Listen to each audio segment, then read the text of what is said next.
Le Seigneur connaît chacun de nous. Il connaît chacun de nous par son nom. Il sait qui est qui. Si tu es là aujourd'hui, ce n'est pas un hasard, parce que le Seigneur sait que tu as quelque chose à faire dans sa maison. Et il veut que tu te lèves pour œuvrer pour Dieu. Amen. Amen. Le Seigneur sait que tu as quelque chose à faire. Faire de toi un disciple, un vrai disciple, propre à toute bonne œuvre. Amen. Es-tu prêt à œuvrer pour Dieu? Bien-aimé, es-tu prêt à œuvrer pour Dieu? Alors, comme l'ont fait les premiers que le Seigneur avait appelés, jette ce qui te retient d'accomplir l'œuvre de Dieu. Qu'est-ce qui te retient pour que tu n'accomplisses pas l'œuvre de Dieu comme il voudrait que tu l'accomplisses? Que tu l'accomplisses de tout ton cœur. Que tu l'accomplisses, cette œuvre, avec joie. Que tu l'accomplisses, bien aimé, cette œuvre sans contrainte. Et laisse le Seigneur te modeler. Amen. Ce que le Seigneur veut, c'est que tu ne sois pas un simple spectateur. Comme on dit, un chrétien du dimanche. Ou encore, on peut aussi dire un touriste.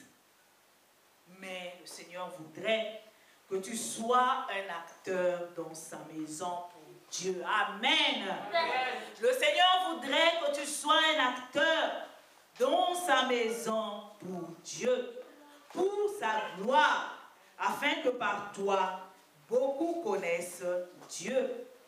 Afin que par toi, beaucoup viennent à lui et glorifient son nom. Amen. Amen. Est-ce qu'on peut acclamer le roi des rois?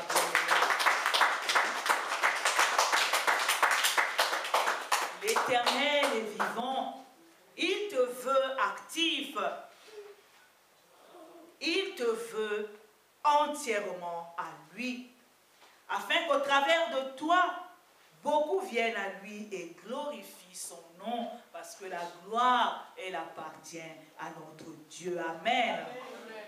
Cette œuvre que tu as accepté d'accomplir pour Dieu, que tu la fasses, bien-aimé, avec foi, que tu la fasses avec sagesse et que tu la fasses aussi avec amour. Ce que tu décides de faire pour le Seigneur, fais-le correctement et va jusqu'au bout et avec conviction. Amen. Parce que ce n'est pas l'œuvre d'un homme, mais c'est l'œuvre de Dieu. Amen. Bien-aimés, nous devons être conscients que c'est l'œuvre pour laquelle le Seigneur nous a appelés, l'œuvre pour laquelle nous nous sommes engagés. N'oublions jamais, au grand jamais, que ce n'est pas l'œuvre d'un homme, mais que c'est l'œuvre de Dieu. Et Dieu n'est pas un homme pour mentir, ni fils de l'homme pour se repentir. Ce qu'il dit, il accomplit toujours. Amen. Il est le Dieu de fidélité. Il y a des personnes qui disent, c'est en vain que l'on sert Dieu. Ou encore, qu'avons-nous à gagner en restant fidèles à Dieu? Quelle récompense allons-nous recevoir? C'est faux, bien-aimé. Cette parole est fausse. Cette remarque aussi est fausse. Car Dieu est celui qui tient toutes choses dans ses mains. Que dit le Seigneur Jésus dans notre verset de base de Luc, au chapitre 22, le verset 35? Bien-aimée Rebecca, relis-nous encore fort et fort ce verset. Luc 22, le verset 35. Que nous dit la parole de Dieu? Qu'est-ce que le Seigneur a dit à ses disciples? Luc chapitre 22, verset 35. écrit, il leur dit encore, quand je vous ai envoyé sans bourse, sans sac et sans souliers, avez-vous manqué de quelque chose? Ils répondirent de rien. Amen. Parce que c'est Dieu qui s'occupe de tout. Dieu est celui qui s'occupe de tout. Il ne peut pas t'appeler bien-aimé pour son œuvre. Il ne peut pas t'appeler à te dire d'œuvrer dans sa maison pour lui et te laisser à la peine, et te laisser à la traîne, et te regarder dans la souffrance, et regarder tes enfants dans la peine. Impossible, bien-aimé. Dieu comblera. Amen. Dieu est toujours à l'œuvre pour ses enfants. Il regarde toutes choses. Alors, que fais-tu pour Dieu? Aux disciples à qui le Seigneur avait posé cette question, ils ont répondu qu'ils n'avaient manqué de rien. Bien-aimés dans le Seigneur, œuvre pour Dieu. Sois fidèle pour Dieu et il ne te manquera rien. Occupe-toi des affaires de Dieu et Dieu s'occupera de toi. Amen. Amen. Il s'occupera de ta famille. Amen. Amen. Parce qu'il sait que tu œuvres pour lui. Parce qu'il sait que tu te démènes pour lui. Et il s'occupera de toi. Il s'occupera des tiens. Tu es venu à lui, demeure en lui. Par toi, bien-aimé, Dieu veut se glorifier. Au travers de chacun, Dieu veut accomplir une œuvre. Es-tu prêt à la faire avec lui? Le Seigneur Jésus a formé des disciples et il les forme encore aujourd'hui. Le Seigneur n'a pas cessé de former. Le disciple bien-aimé, nous dit le dictionnaire biblique, est celui qui écoute les enseignements de son maître et qui les met en pratique.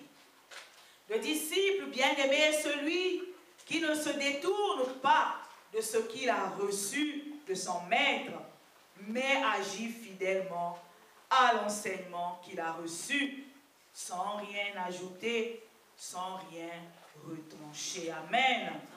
Et c'est ce que veut le Seigneur Jésus. C'est ce qu'il veut. Voici ce que le Seigneur a dit et qui demeure encore d'actualité aujourd'hui, bien-aimés. Nous allons écouter ce qu'il a dit dans Luc, au chapitre 14, les versets 33 à 35. Luc, chapitre 14, versets 33 à 35, il est écrit: Ainsi donc, quiconque d'entre vous ne renonce pas à tout ce qu'il possède ne peut être mon disciple. Le sel est une bonne chose, mais si le sel perd sa saveur, avec quoi la saisonnera-t-on? Il n'est bon ni pour la terre, ni pour le fruit, on le jette dehors. Que celui qui a des oreilles pour entendre, entende. Amen. Amen. Voilà ce que dit le Seigneur, ce qu'il a dit et ce qu'il dit encore, parce qu'il est le même hier, aujourd'hui et éternellement, et sa parole demeure toujours. Rien ne sert de dire qu'on est disciple de Jésus si on ne veut pas se mettre à la tâche. Bien-aimé, il n'est pas toujours bon de chercher à recevoir de Dieu et de ne rien lui donner en retour, de ne rien lui apporter. C'est vrai, Dieu a pour ses enfants un amour agapé, un amour sans intérêt. Mais comme tout père, il voudrait que ses enfants lui témoignent de la reconnaissance. Amen. Dieu voudrait que ses enfants se mettent à l'œuvre ou mettent tout en œuvre pour réjouir son cœur.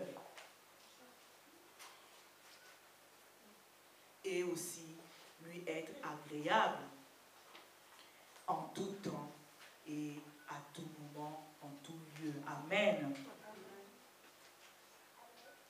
Dieu veut que tout homme soit sauvé. Que tout homme soit sauvé et parvienne à la connaissance de la vérité. La vérité, c'est Jésus. La vérité, c'est sa parole. Amen.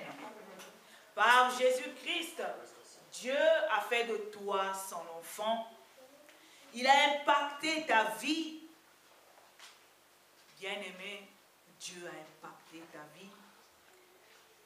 Et il constate et il voit qu'autour de toi, il y a des personnes qui vivent encore loin de Dieu. Il y a encore des personnes qui ne le connaissent pas. Tu es en lui, bien-aimé, par sa grâce. Et il veut t'utiliser afin que par toi, d'autres le connaissent aussi et que d'autres aussi soient dans la joie. Amen. Au travers des enseignements et des œuvres qu'accomplissait le Seigneur Jésus, beaucoup de personnes l'ont suivi. Chacune de ces personnes, pour une raison donnée, peut-être pour son propre intérêt. Et l'intérêt de Dieu, est-ce que l'on prend cela compte? Est-ce qu'on prend l'intérêt de Dieu aussi en compte?